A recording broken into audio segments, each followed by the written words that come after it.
Hey guys, Coach Adam talking to you again today with the lovely Ashley Kotwasser, and we are giving you what you're asking for. We are giving you the back posing tips, all the do's and don'ts.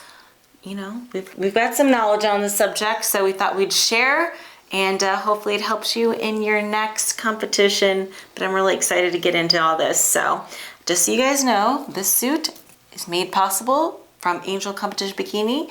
And I love this posing suit. Super colorful. Yes. Very Ashley, this suit. All right, tip number 1. Keep those heels underneath the shoulders. Never wider. Never wider. Oops. So if you look at her position here, on her foot, it's basically exactly aligned. If you took the shoulders and drew a straight line all the way down, her feet are exactly aligned with them. So when she says never wider, she's basically, yep, they're going for that. It's gonna throw off her lines. It's gonna take away from the X frame. We talked about the X frame in our prior video. If you wanna see, click here.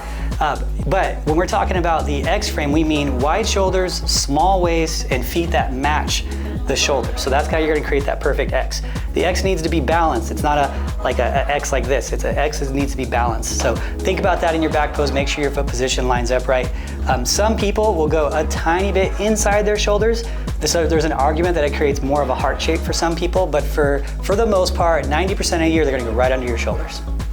So if you're nervous during your competition, just think, are my heels in line with my shoulders? If we drew a line, is that where my heels are at? Now we're not saying toes, we're saying heels. And we'll get into the toes part further down the line, but heels underneath shoulders to create symmetry, right? Yep. It's all about symmetry.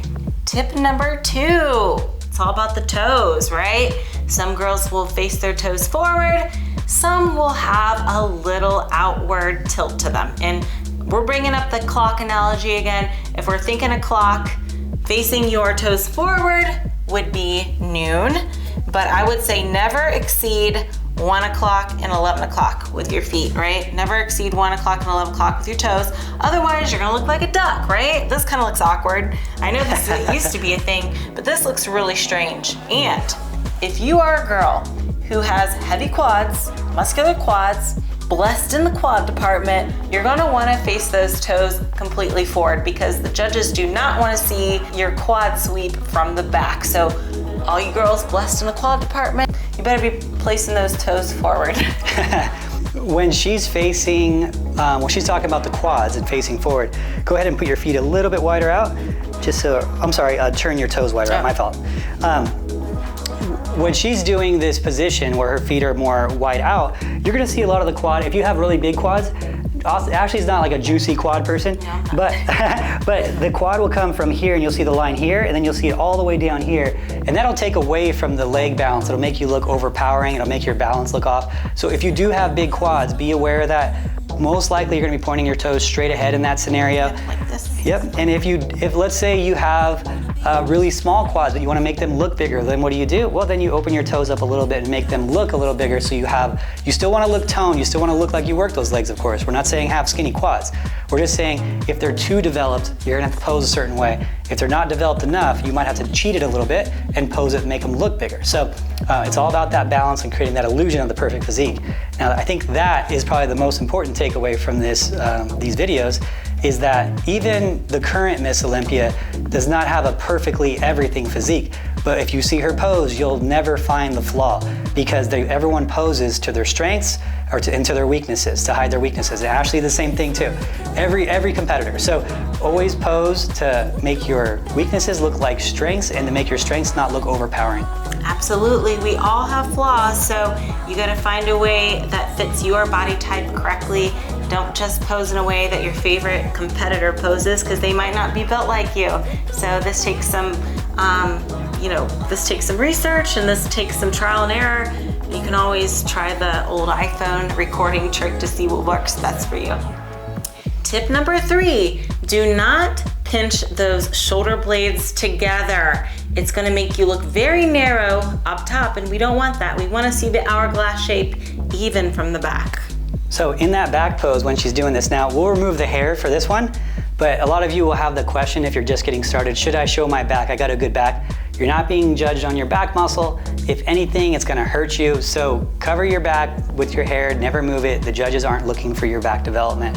So on this, when she's talking about pinching, this is what she'd say pinching is. So it really shrinks her up, really shrinks up her total width. You know, and you'll see some girls do that. Now, I do see the argument, it makes the rear delts look good because they're flex as they can be, but that's not what we're looking for. So let's go into your natural pose.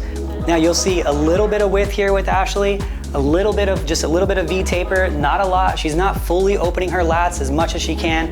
That would look weird, that would look too figure. She's not gonna be doing that. So it's just about having a little bit of shape, keeping your arms, your shoulders back so you can see a little bit of rear delt, pushing a little bit on your hands to create that rear delt, not being too wide in the arms, and just creating nice shape and balance between those. So.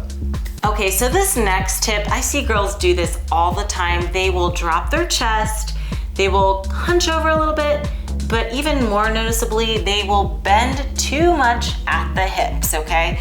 And I see the reason why they might think it looks better. Maybe their conditioning isn't to where it needs to be on stage day. So to kind of compensate for that, they will bend a little more at the hips, thinking that it gets rid of any creases and makes those hamstrings pop. However, the judges are at a low angle, so the more bent you are over, that means it's just gonna make your glutes look a lot flatter than they are in reality. It can also distort how thick your thighs are as well. So ideally, the more conditioned you are, the less you have to do any bending or contortion of your physique at all, right? So ideally, if you're conditioned enough, you won't have to do that bend. And you know, either way, you need to keep upright, keep tall, chest high, chin up.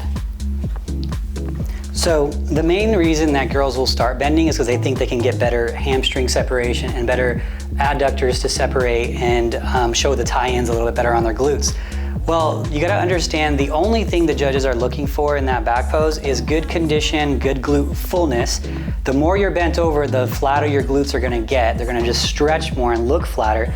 And so you wanna be as upright as you can. And the only thing they're looking for is the fullness of the glutes and the tie-in of the glute, but they are not looking for hamstring separation. They're not looking for the adductor to create a deep V, and that would be the muscle that's in between the legs when you see girls like kind of bending over in the gym doing RDLs and you're seeing that inside hamstring kind of line, that's the adductor. So the judges don't want to see that separation. They don't want to see that detail. So bending over generally will make things worse, even though it might look better and more muscular to you. It might make your judging score go down because your glutes are flattening out, your adductors and hamstrings are separating, and your tie-ins might show a little bit better, but that's not a offset to the other things that are happening. So it's gonna be all about development of those tie-ins and glute fullness more so than bending over. Now, if you have very low development, you know, I say everyone should be as straight up as they can be. But I also always say, you know, you could cheat a little bit. So if you can bend just a tiny bit, maybe 1 inch over, and that gives you a little bit of an edge because you're not as developed, nothing wrong with the little cheats here and there, but make sure that to the judges, it doesn't look like you're really bent over. We're talking very little, if any at all. Okay, so the next tip is piggybacking off of what you just said about bending in the back pose.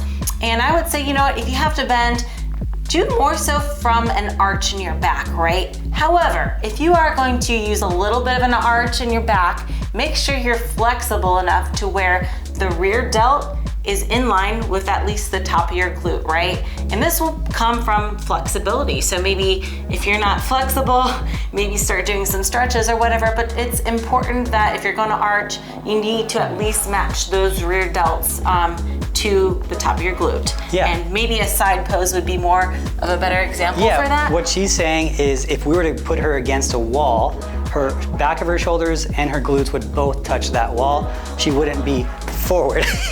She wouldn't be forward off that wall, leaning forward like this off of it. So that's a good a tip. When I used to have a pro bikini posing coach, and she would actually teach people that. Put your back against the wall and try to pull your belly out. She was like, and try to pull your belly out as far as you can that way while still keeping your shoulders on the wall. And you got to get better at that and better at that, which was kind of a fun practice because you did get everyone against the wall. But then I get my mirrors all dirty. That's a really good tip. That's a really good tip. So work on that flexibility. Okay, so tip number 6. I always get asked, like, am I supposed to flex my glutes in the back pose, or am I supposed to flex my hamstrings? And I would say your best bet is to picture yourself doing an RDL, but it's the feeling of the top of the RDL, the end of the exercise, that you should be aiming for. So you're not necessarily flexing your glutes, but more so keeping them, I guess, tense, but not squeezing your butt cheeks together. We definitely don't want to do that. That is not flattering in any way, shape, or form. But just to give an example, so pretend you're doing RDLs, you know you're doing your straight leg RDLs like this, and at the top, that's what should feel like, the top, not the bottom, the top, okay? So that's a great way to kind of envision how to, I guess, manipulate the tensing of the glute.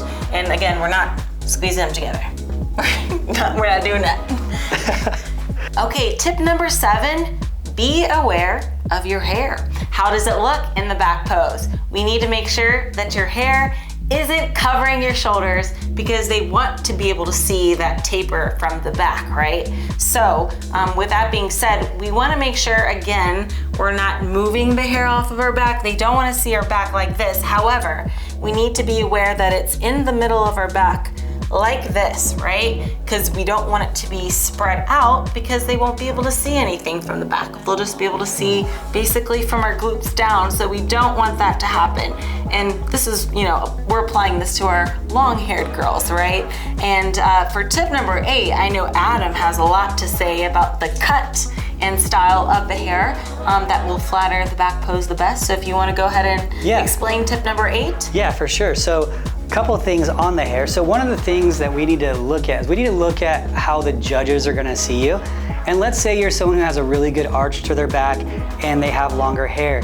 Well, you gotta understand, when the hair creates a wall, keeping the judges from seeing your lower back and actually seeing your glutes be less 3D. Because if there's a wall, if they put a wall right here in the middle of your glutes wouldn't be as 3D, so it looks smaller. So same thing with the hair. So what I like to do is to make sure the glutes look 3D as possible, is to actually have hair, and this is not her, this hair is a little long, but this is not her show hair. I thought you were about to say this isn't my real hair. Is it not? Adam, it isn't your real hair. It is my real hair because it's real hair and I paid for it. So it's technically my hair. It belongs to me and it's from a real person. So it is my real hair technically. It is your real hair. Okay. So this hair would be a little long, but this is not her show hair. So how we would have this is, one, we want it short enough where I can see that lower back. Because if I could see the lower back, one, I could see how small her waist is from the back, but two, it makes her glutes look more 3D than her hair being wide like this, covering her waist.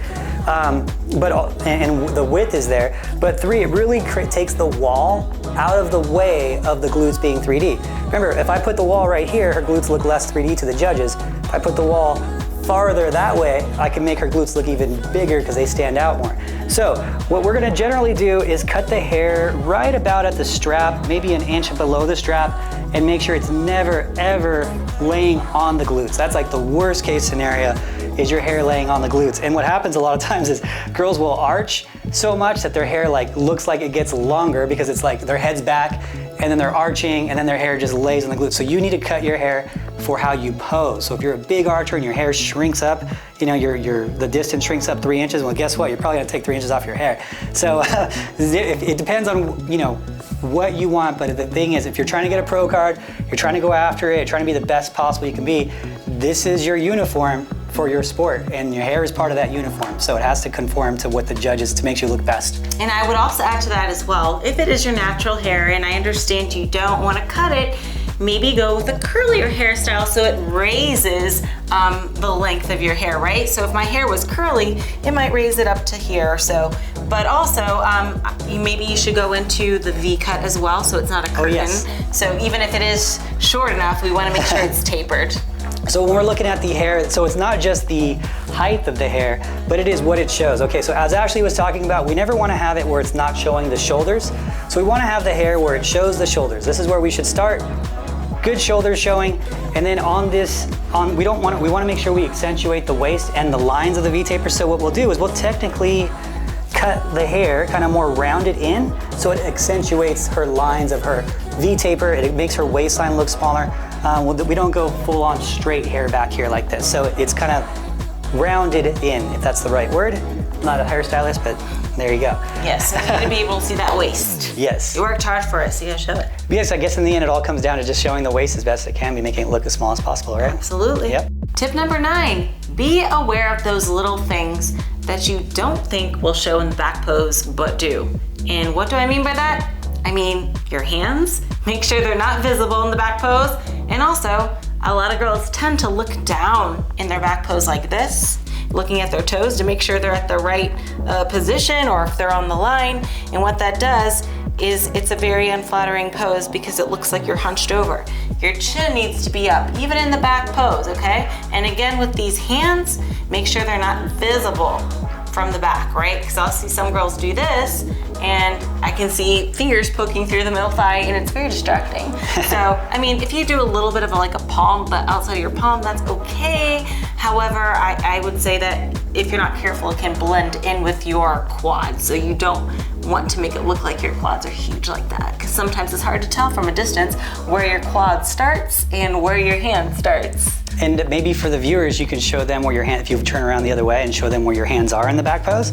This is typically the rule of thumb, right on the front of your quads, nice and easy. And then you're not gonna see any of her palms, you're not gonna see in between her legs or anything. Some girls do this too. Yeah, I've seen that. So just depending on what you're comfortable with, I tell the girls to give a little bit of a press, like press just a tiny bit on their quads to help with creating that rear delt to show. But that's pretty much it, it's pretty simple. All right, tip number 10, our last tip for you today, and probably one of the most common errors I see in the back pose, especially with the beginners, is an overbent knee in the back, right? So if you must bend your knees, I always say go with more of like a soft bend, and that's only because sometimes it can make, if you lock out your knees, sometimes it can be harder to balance for one. And then secondly, sometimes it makes people's hamstrings a little too striated and a little too hard. So if you must bend, it should never look like you're bending. It's more for balance and so that you can distribute your weight to your heels, right? Because you always want to keep the weight in the heels. You never want to keep the weight in your toes, right? So by creating like the pressure in your heels and the weight on your heels like this, you can get the most out of your glute, right? It'll pop out more. So with that being said, this is what I mean by like a soft bend. It does not really look like I'm bending. This would be locked up. This would be a soft bend, just for balance purposes and to distribute the weight. But I oftentimes see girls do something like this, and it looks like you're about to take a dump on stage. And we don't want that. It makes you look squatty, squatty potty.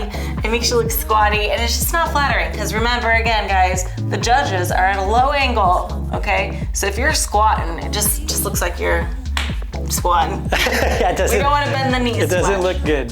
So I see this all the time, you know? And it, it might not look bad from this angle, but from the judge's angle, it's just not a good look. Yeah, everything amplifies when it's at the judge's angle. If you're bending forward and your glutes flatten out a little bit, what flattens out a lot to them because they're looking at a lot lower angle. If you're squatting, well, it looks like you're really squatting when you're doing it to the judges.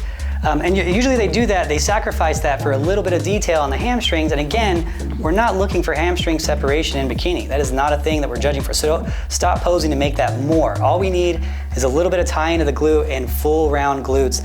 Especially the thing you never want to sacrifice is the upper outer edge of the glute. And every time you do those things, you bend forward, you push too hard, the upper outer glute is what pays for it. And that's one of the more important things, the upper shelf, the tying of the glute, and then the rest of the legs, it's just tiny bits of detail. We're not talking separation lines or anything like that. So in your posing, aim for those two things.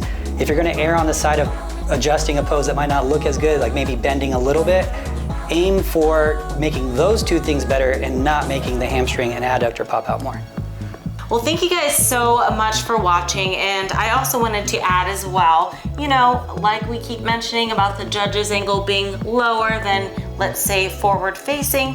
When you're practicing with your iPhone or whatever, maybe make sure that that iPhone is at a low angle, and the iPhone is a great tool to record yourself and to go back and see what angle or what position in your body looks best, because these subtle little differences, whether it be, you know, pointing the toes forward or pointing them out, arching your back, keeping it straight, they're gonna make a huge difference. And there's no way to tell you guys how to do it unless we see you in person. So that iPhone is gonna be important. So you gotta do your own trial and errors with it. So anyway, guys, thank you again so much for watching. We appreciate it. And then shoot us in the comments below of what you wanna see for our next tutorial video. Thanks again.